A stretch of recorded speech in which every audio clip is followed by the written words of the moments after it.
Dear friends, I'm Professor Wayam Khan, and today we are starting with new unit of materials and metallurgy. It is unit number 3, and its name is heat treatment of steels. In this heat treatment of steels, we are going to study various kind of heat treatment processes that are applied for improving properties of steels.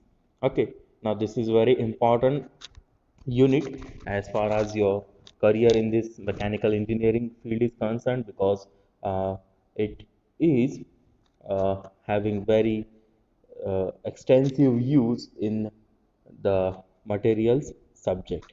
Okay, now whenever you are selecting some material, it will be sometimes it will be heat treated, sometimes it will not be heat treated, but you should know what is the impact of this heat treatment on steels, how the materials properties are enhanced, improved, or changed or altered by using this heat treatment. Okay, now let us begin with this unit number 3. This is the part 1 of this unit number 3. Okay, so heat treatment, whenever you say heat treatment, it is a very broad term in metallurgy, and it includes any heating and cooling operations, okay, or any sequence of two or more such operations applied to any material in order to modify its internal structure or alter its physical, mechanical और chemical properties. Heat treatment ये बहुत broad term है। Heat treatment में हम क्या करते हैं, कोई भी मटेरियल को जो हम हमारे एप्लीकेशन में यूज़ करने वाले हैं, इस मटेरियल को हम हीटिंग करते हैं और कूलिंग करते हैं। ओके, अब हीटिंग, होल्डिंग और कूलिंग, ये तीन चीज़ें आपको बार बार हीट ट्रीटमेंट के इस चैप्टर में आने वाली है। So heating is nothing but adding heat to the material, cooling is nothing but taking away or removing the heat from the material. Okay, so heating और कूलिंग ऑपरेशन या इन दोनों operations को सीक्वेंस में करना, ओके, ऐसे चीज को हम क्या बोलते हैं, heat treatment of any material.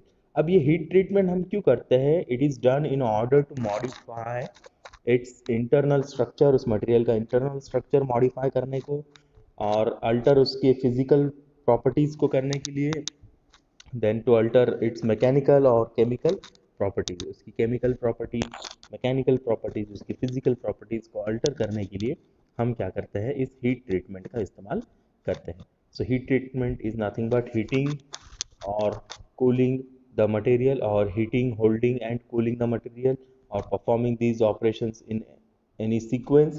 Okay, so such kind of operations are called as heat treatment. Okay, so heat treatments, there in heat treatment we have some objectives that must be studied. So हम ये heat treatment क्यों करते हैं? First objective of heat treatment is to increase the hardness of the material, to increase wear and abrasion resistance of the material, to increase cutting ability of the steel. You might have heard about HSS, high speed cutting tool. Okay, HSS जो हम use करते हैं, high speed steel जिसका इस्तेमाल किया जाता है cutting के लिए, सो वो बनता है हमारे हीट ट्रीटमेंट प्रोसेस से, जिसके अंदर उसकी कटिंग एबिलिटी जो है वो इम्प्रूव की जाती है। That means a material can be, a steel can be used as a cutting tool. So this can be done by using heat treatment. Second objective is to resoften hard steel. Resoften करना मतलब too soft, जो hard हो चुका है steel, जो बहुत hard है and it is not useful for application, उसको सॉफ्ट करके अगर आप यूज़ कर सकते हैं तो उसके लिए आपको हीट ट्रीटमेंट प्रोसेस करना पड़ेगा। कौन सी हीट ट्रीटमेंट करना पड़ेगा हम आगे देखेंगे, but to resoften hardened steels, okay, to adjust its mechanical, physical and chemical properties such as tensile strength, ductility, malleability, brittleness, hardness, etc. Okay, so उसकी mechanical property as per the application you can adjust them, okay, by heat treatment process. It is also used to eliminate internal residual stresses. Whenever castings of steel and cast iron are produced and they are cooled, uh, or they are cooled, not cold, they are cooled to the room temperature, there remains some internal residual stresses in the material. Okay, and these residual stresses causes failure of the material when they are used in application. Okay, so such a kind of residual stresses which are not required are eliminated by using this objective heat, by using this heat treatment. Okay, now again it is used to induce controlled residual stresses. Now in the previous objective I explained to you that the stresses which are internal residual stresses which are not required to us, they are eliminated, but there are some residual stresses which are required to us, and these residual stresses can be induced by using this heat treatment process. Okay, we can induce some controlled residual stresses. For example, say compressive stresses on the surface of a material, they sharply increase the fatigue life of component. So these compressive stresses are induced on a material by using heat treatment. So they are really helpful for us. Okay. So such kind of stresses can be introduced or induced in material by using this heat treatment. Okay, it is again used to stabilize steel dimensions and size. Heat treatment can stabilize the dimensions, the size of the material, so therefore it is also used then to produce special microstructure to increase machinability and corrosion resistance. You can produce the microstructure that is required as per your application or as per the application of the material. You can make changes in the microstructure of the steel. Okay, so if the requirement is having a soft steel, so the microstructure will be altered respectively. If the application says uh, uh, we want if the application says uh, hardened steel is required, so the microstructure can also be changed by using this heat treatment process. It is also used to eliminate entrapped gases, and it is also used to change composition of the surface. So you can change the composition of surface only, remaining core, remaining body of the material will remain as it is, but you can change the composition on the surface. This is sometimes requirement of the application. Okay, now let us continue with this heat treatment. So in this slide we'll see the various types of heat treatments. So first type of heat treatment is softening or softening, which softens the material. Softening process से material को क्या किया जाता है, soft किया जाता है. Okay, and there is hardening process. So hardening से क्या किया जाएगा, मटेरियल को हार्ड किया जाएगा. Okay, so this softening is there are some processes which are there are some heat treatment processes which are called as softening processes, like annealing and normalizing. So these two processes, they make material soft. Okay, and there is then conventional hardening, os tempering, mar tempering, mar aging, os forming, surface and case hardening, induction hardening. These all processes, they make material hard. Okay, so that's why they are called as hardening processes, and the above one are called softening heat treatment processes. Okay, so let us continue with softening the type of heat treatment. So first type of softening heat treatment that we are going to study is full annealing. Okay, now annealing means material is slowly cooled. Okay, now in this specific full annealing process, will improve the characteristics of the material by slow cooling rate. Okay, now this full annealing is a softening process. Therefore, at the end of this annealing process, the material will become more ductile, more malleable, okay, more tough. It will become more, sorry, it will become more tougher. Okay, so the important characteristics of full annealing is the slow cooling of steel during transformation. देखो, हम कोई भी heat treatment process जब करते हैं ना, तो हमको 3 स्टेप्स ध्यान में रखना है. पहली स्टेप है हीटिंग, दूसरी स्टेप है होल्डिंग, और तीसरी स्टेप है cooling. Okay, heating, holding and cooling. So slow cooling results in the formation of spheroidal carbides or coarse lamellar perlite. इस प्रोसेस के एंड में जो माइक्रोस्ट्रक्चर फॉर्म होगा वो रहेगा coarse pearlite. It will be coarse pearlite. Layer like structure है pearlite का, and which is soft, ductile and results in softening of the steel. Okay, so full annealing softening process है. इसमें heating होगा, holding होगा और cooling होगा. Cooling कैसा रहेगा? It will be slow cooling. It will be a slow cooling. Okay, so let us discuss the process. So this is the first step in your heat treatment process. So process means how this full annealing is done. Okay, now this right side figure explains the full annealing temperature range. So before going to this figure, we'll see how the heating process is done. So in general, heating is done in the furnace. Furnace में heating किया जाता है, material को furnace में रखा जाता है. Pre heated furnace रहेगा, प्री हीटेड फर्नेस में इसको रखा जाएगा. रखने पर उसका टेम्परेचर इंक्रीज होगा. So this temperature is increased up to the austenitic temperature.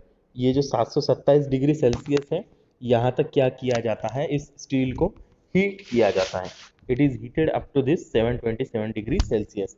समझो ये यूटेक्टॉइड स्टील अगर है 0.8% वाला, तो इसको 727 डिग्री से प्लस 30 to 50 डिग्री सेल्सियस तक क्या किया जाएगा, हीट किया जाएगा. Now whenever I am saying 50 degree Celsius, so there is some margin, there is some tolerance given here for temperature. Temperature के लिए वो कुछ मार्जिन दिया है. जैसे कि हम 727 तक, एग्जैक्टली 727 तक नहीं हीट करेंगे. Will be heating it up to 727 to plus 30 to 50 degree Celsius, plus 727 से 30 या 50 डिग्री सेल्सियस तक क्या किया जाएगा, उस स्टील को हीट किया जाएगा. इसको बोलते हैं टेम्परेचर रेंज. ओके, अगर हाइपोयूटेक्टॉइड स्टील है, अगर हाइपोयूटेक्टॉइड स्टील है, लाइक हाइपो मतलब जिसका यूटेक्टॉइड से परसेंटेज कम है, अगर इस रीजन वाला स्टील है जहाँ पर मैंने लाइन ड्रॉ किया है, सो ऐसे स्टील के लिए जो ऑस्टेनाइट का फॉर्मेशन है, it starts from this A3 temperature. A3 temperature से वो स्टार्ट होता है ऑस्टेनाइट का form. Okay, for hypoeutectoid steel, जो भी हाइपोयूटेक्टॉइड स्टील रहेगा, इसके लिए जो हीटिंग रहेगा, it will be A3 plus 50 degree Celsius. A3 से 50 डिग्री ज़्यादा, because we want to heat the steel above the austenitic region. यहाँ पर रहता है हमारा गैमा ऑस्टेनाइट. ये मेरा आयन कार्बन डायग्राम का नीचे वाला पोर्शन है. ओके, सो यहाँ पर गैमा ऑस्टेनाइट प्रेजेंट रहता है. And therefore if I am having an hypoeutectoid, if having hypoeutectoid steel, then उसको हीट करना होगा आपको A3 के ऊपर, क्योंकि A3 के ऊपर प्रेजेंट रहेगा मेरा gamma, that is gamma austenite. Okay, for hypoeutectoid steel as well as hyper के लिए जो ऑस्टेनाइट प्रेजेंट रहता है, it is above A1. So A1 plus 50 degree Celsius तक उसको क्या करना है, आपको हीट करना है. अब ये जो ग्रीन डॉटेड स्ट्रिप देख रहे हैं आप, that is the temperature range. तो उस ग्रीन डॉटेड स्ट्रिप का नीचे का जो एंड है, it means that it is 30. Okay, 7 means A3 plus 30 degree Celsius है. या जो भी टेम्परेचर रेंज है A3 हो, A1 हो, 727 हो, वो +30 है, और जो उसका ऊपर वाला रेंज है that is A3 +50 degree Celsius. तो 30 से 50 तक आपको क्या करना है, उसको हीट करना है, +30 से 50 डिग्री सेल्सियस। ओके, सो हीटिंग में हम क्या करेंगे, जो ऑस्टेनेटिक रीजन है तब तक उसको हीट किया जाएगा। Then after heating that steel up to the austenitic region, it will be hold और it will be soaked for some time period. But यहाँ पर आगे की स्टेप देखने से पहले मैं आपको एक चीज़ बताना ज़रूरी है। ये आप देख रहे हैं, ये स्ट्रिप का जो डायरेक्शन है वो कुछ इस तरीके से है, और यहाँ पर ACM टेम्परेचर है। ACM temperature is the temperature above which Fe3C that is your carbide formation starts. वहाँ से कार्बाइड का फॉर्मेशन क्या हो जाता है, स्टार्ट होता है। इसलिए इस स्टील को अगर फुल एनेलिंग प्रोसेस कर रहे हैं, अगर हम फुल एनेलिंग प्रोसेस कर रहे हैं, तो इस स्टील को हम क्या करेंगे, we will not heat this steel above this ACM temperature. जो भी ACM टेम्परेचर रहेगा इसके ऊपर उसको हीट नहीं करना है। ओके, क्यों नहीं करना है, for this is specifically for hyper eutectoid steel. इसको हाइपर के लिए ये स्पेसिफिक टेम्परेचर रेंज दिया है। We should not heat the hyper eutected steel above ACM temperature, because above this temperature the Fe3C formation will start। ये है हमारा पियरलाइट, ये मेरा पियरलाइट है जिसके अंदर लेयर्स है। ओके, जिसके अंदर लेयर्स है, ये डिसलोकेशंस है। रिवर्स टी जो है तो these are nothing but dislocations. Okay, so ये जो पियरलाइट है ऑरेंज और वाइट कलर का, सो दिस पियरलाइट से Fe3C फेज जो है वो सेपरेट होना शुरू हो जाएगा, and it will accumulate on the borders और on the surface of the grains. Okay, grains के सरफेस पे वो बनना शुरू हो जाएगा।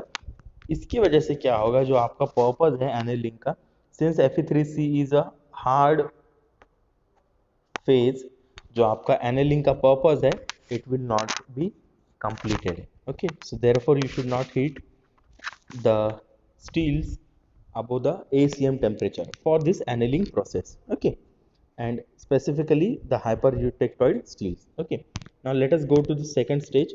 Second stage is nothing but holding। Holding में क्या रहता है, 727 +30 डिग्री सेल्सियस 50 डिग्री सेल्सियस तक मटेरियल को जब आप हीट करते हैं, then you keep them there on this temperature for certain time period। उसको उस टेम्परेचर पे कुछ देर के लिए क्या करते हैं, हम होल्ड करते हैं। अब कुछ देर के लिए मतलब कितने देर के लिए, तो हर 25 mm डायामीटर या थिकनेस के लिए हमको 1 घंटा क्या करना है, होल्ड करना है मटेरियल को उस टेम्परेचर पे। Means if you heat the steel up to 727 degree Celsius, then you keep the steel at this temperature, okay, for an hour for every 25 mm thickness of specimen or for 25 mm diameter। Okay, 25 mm thickness या diameter तक आपको अगर है आपका specimen, तो उसको 1 घंटा क्या करना है, होल्ड करना है। This will convert the structure into a uniform structure. उसका जो स्ट्रक्चर है, जो ऑस्टेनाइट यहाँ पर बन रहा है, इस ऑस्टेनाइट का स्ट्रक्चर कैसा हो जाएगा, यूनिफॉर्म हो जाएगा।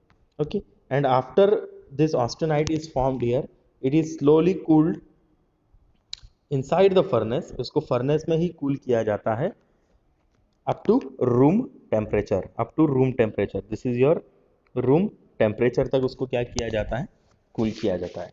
ओके, अभी कूलिंग कैसा रहता है, it is very very slow, ये बहुत स्लो रहता है, ताकि जो आपका गैमा ऑस्टेनाइट है, it gets converted into coarse pearlite. उसका परलाइट में कन्वर्जन होना चाहिए, इसलिए इसको क्या करते हैं हम, we cool it very slowly। okay, so this gamma austenite gets converted into coarse perlite with slow cooling। okay, अब ये स्लो कूलिंग कैसा होता है, तो हम जो फर्नेस में इसको हीट कर रहे हैं, जिस फर्नेस में इसको होल्ड कर रहे हैं, उसी फर्नेस को हम क्या करते हैं, बंद कर देते हैं। Okay, we do not open the door of the furnace. Door जो है फर्नेस का ओपन नहीं किया जाता, और उसका फर्नेस को क्या किया जाता है, बंद कर दिया जाता है, ताकि स्टील जो है उसी फर्नेस में स्लोली स्लोली क्या हो, कूल हो। Okay, and this makes this full annealing process a lengthy process. इसी वजह से जो फुल एनिलिंग प्रोसेस है ये बहुत लेंथी हो जाती है, बहुत टाइम लेती है। Okay, so these are the stages of full annealing. So in exam you might need to explain all this things. इसके बाद जो फुल एनिलिंग है we should see it in the triple T diagram. Triple T diagram में हम उसको देखेंगे। So this direct curve is nothing but your CCT, continuous cooling temperature transformation curve. Okay, this is isothermal transformation curve. Okay, so जो भी आप transformation curve देख रहे हैं उसमें आप देखोगे कि जो जो कर्व्स है उसको स्टार्टिंग में जहाँ कट कर रहे हैं दैट इज परलाइट स्टार्ट है, वहाँ से परलाइट स्टार्ट होगा और ये रीजन पे वो हो रहा है, मतलब अबोव द नोज है। इसका मतलब जो भी प्रोडक्ट हमको इसके एंड में मिलेगा it will be coarse pearlite, because इस रीजन में जो परलाइट है वो it is in the form of coarse pearlite. Okay, so यहाँ पर कोर्स परलाइट रहता है, coarse pearlite. Okay, so this above this nose whatever pearlite is present it is in the form of coarse perlite. Then at little bit below this it is in the form of fine perlite, and below that it is benite. Okay, so this is your gamma austenite. Gamma austenites get converted into coarse perlite. Okay, so this is the end product of this process, coarse perlite. Okay, chalo theek hai. So this is full annealing in triple T diagram. Let us see the purpose of the full annealing process. It is used to relieve internal stresses. जो internal stresses रहेंगे वो relieve करने के लिए, to increase ductility, to increase the percentage elongation, मतलब ductility बढ़ेगी तो percentage elongation ही बढ़ेगा। percentage elongation क्या रहता है, अगर मेरा स्पेसिमन 10 mm का है और उसको अगर मैं मैक्सिमम इलोंगेट कर सकता हूँ 10.5 mm तक, सो इसका परसेंटेज इलोंगेशन हो जाएगा 0.5%। उसको आप क्या कर सकते हैं, 0.05% आप क्या कर सकते हैं, उसको इलोंगेट कर सकते हैं उसके ओरिजिनल साइज से। उसके बाद it is use to refine the grain size. जो ग्रेन की साइजेस हैं उसको रिफाइन करने को, यूनिफॉर्म करने के लिए आप फुल एनिलिंग यूज़ करते हैं to make the chemical composition homogeneous. सभी जगह पर आपको होमोजीनियस कंपोजिशन देखने मिलेगा, यूनिफॉर्म स्ट्रक्चर देखने मिलेगा। उसकी मशीनेबिलिटी बढ़ जाएगी because it will become softer, ductile, malleable. okay, and these steels will be suitable for subsequent heat treatments। अगर इसके बाद भी आपको कोई हीट ट्रीटमेंट प्रोसेस करना है इन पे तो उसके लिए वो रेडी रहेंगे। ओके, ऐसे स्टील्स आप प्रोड्यूस कर सकते हैं after this full annealing. Okay, what are the microstructural changes in it. जो ऑस्टेनाइट है, this austenite gets converted into coarse pearlite. gamma austenite gets converted into coarse perlite. Okay, ये gamma austenite का structure आप देख रहे होंगे, this is getting converted into coarse pearlite. Annealed इसको नाम दिख रहा है यहाँ पर, एनिल्ड मतलब जिसके ऊपर एनिलिंग किया है। कोर्स लैमिलार परलाइट है, लैमिलार मतलब लेयर्स के फॉर्म में। एक ब्लैक लेयर आप देख रहे होंगे फेराइट की, साथ ही साथ सॉरी ब्लैक लेयर देख रहे होंगे आप सीमेंटाइट की, और वाइट लेयर है हमारी फेराइट की। तो ऐसे लेयर्स के फॉर्म में उसका माइक्रोस्ट्रक्चर चेंज हो जाता है।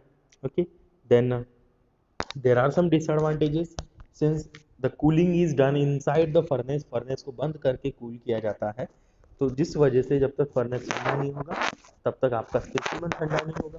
ओके, और इस चीज़ को बहुत टाइम लगता है, that's why this process becomes very time consuming. अब जब तक आपका स्पेसिमन फर्नेस में कूल हो रहा है तब तक आप नया स्पेसिमन फर्नेस में नहीं रख सकते, that's why simultaneous annealing process is not possible. अगर हम चाह रहे हैं कि साइमल्टेनियस एनेलिंग प्रोसेस करना है, ओके, या तुरंत जब तक स्पेसिमन कूल हो रहा है तब तक दूसरे एनेलिंग प्रोसेस करना है, तो आपको एक दूसरा फर्नेस का ज़रूरत गिरेगा। Okay, so this is not possible in this full annealing process. Then what are the applications? It is used to modify properties of steel casting। जो स्टील की कास्टिंग है उसकी प्रॉपर्टीज को इम्प्रूव करने के लिए यूज होती है। To relieve internal stresses of steel sheets and strips. जो स्टील की शीट्स हैं, जो स्ट्रिप्स हैं, उनके residual stresses, internal stresses remove करने के लिए होता है। And to increase the machinability of forging. जो फोर्जिंग्स है, जो कोल्ड वर्क प्रोसेस है, उनके फोर्जिंग्स को इम्प्रूव करने के लिए, उसकी मशीनेबिलिटी इम्प्रूव करने के लिए फुल एनेलिंग का यूज़ किया जाता है। Okay, so this is about full annealing process. So इतना आपको एक्सप्लेन करना पड़ेगा इन योर एग्जामिनेशन। देन एक और एनेलिंग प्रोसेस हम स्टडी करेंगे, दैट इज प्रोसेस और इंटरमीडिएट एनेलिंग।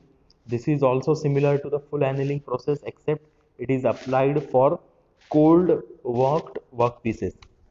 जिसके ऊपर कोल्ड वर्किंग किया है, ऐसे वर्क पीसेस को अगर हमको उसकी मशीनेबिलिटी इंक्रीज करना है, अगर हमको उसकी डक्टिलिटी इंक्रीज करना है, तो ऐसे वर्क पीसेस के लिए हम क्या करते हैं, प्रोसेस एनेलिंग है, इंटरमीडिएट एनेलिंग करते हैं। इसके अंदर जो हीटिंग है, it is not done above austenitic temperature. Okay, जो ऑस्टेनेटिक टेम्परेचर है 727 डिग्री सेल्सियस, उसके ऊपर हम इसको हीटिंग नहीं करते। We only heat the specimen above its recrystallisation temperature. मतलब जो क्रिस्टल्स है वो मतलब नए क्रिस्टल फॉर्म होने वाले टेम्परेचर के ऊपर क्या करेंगे, हम हीटिंग करेंगे। So it is the specimens are heated above up to the recrystallization temperature, that is in between 550 to 650 degree Celsius, whereas in full annealing it is heated above 727 to 768 degree Celsius. Okay, then holding is same, holding period यहाँ पर same है, and cooling is also same, cooling भी furnace में ही की जाती है, but इसमें difference क्या है, it is heated above recrystallization temperature। अब रिक्रिस्टलाइजेशन टेम्परेचर पे क्या होता है, जो भी कोल्ड वर्क स्ट्रक्चर रहते हैं, जो भी कोल्ड वर्क स्टील रहता है, इसके अंदर ग्रेन्स जो रहते हैं, इन ग्रेन्स का क्या होता है, इलोंगेशन हो जाता है कोल्ड वर्किंग के दौरान। ओके, इस तरीके से उनका इलोंगेशन होता है, और ये elongation sometimes is not uniform, मतलब एक ग्रेन बहुत बड़ा रहेगा तो दूसरा ग्रेन छोटा रह सकता है। Okay, so it is not uniform sometimes, therefore इसका जो ग्रेन है, इसको रिफाइन करने के लिए हम क्या करते हैं, इस प्रोसेस एनेलिंग का यूज करते हैं। इसके अंदर जो भी स्ट्रेसेस इन ग्रेन्स के ऊपर इंड्यूस हुए हैं, वो स्ट्रेसेस क्या हो जाते हैं, रिलीव होते हैं। ओके, सो इसका मेन पर्पस क्या है, to relieve the internal stresses produced on the grains. Okay, now microstructure में क्या चेंजेस आएंगे, इसके remaining things about this process annealing is same as that of full annealing. बाकी की चीज़ें सेम है, सिर्फ मुझे टेम्परेचर डिफरेंट है तो वो यहाँ पर दिखाना ज़रूरी है, और माइक्रोस्ट्रक्चर डिफरेंट बनता है, सो वो दिखाना ज़रूरी है। So due to process annealing heat treatment, the new stress free equi axed grains are form. Equi axes मतलब जिनके एक्सिस की लेंथ कैसी है, सेम है। जैसे मैंने आपको बोला ना, पहला ग्रेन बड़ा था, एक ग्रेन छोटा होगा, तीसरा ग्रेन बड़ा रह सकता है, तो ये ग्रेन की साइजेस क्या हो जाती है, यूनिफॉर्म होती है, and these cold worked grains are now stress free and equi accessed. Okay, so this was all about process annealing and full annealing. In next video we'll study some more annealing processes. Till then, please stay safe, stay at home and keep learning. Thank you.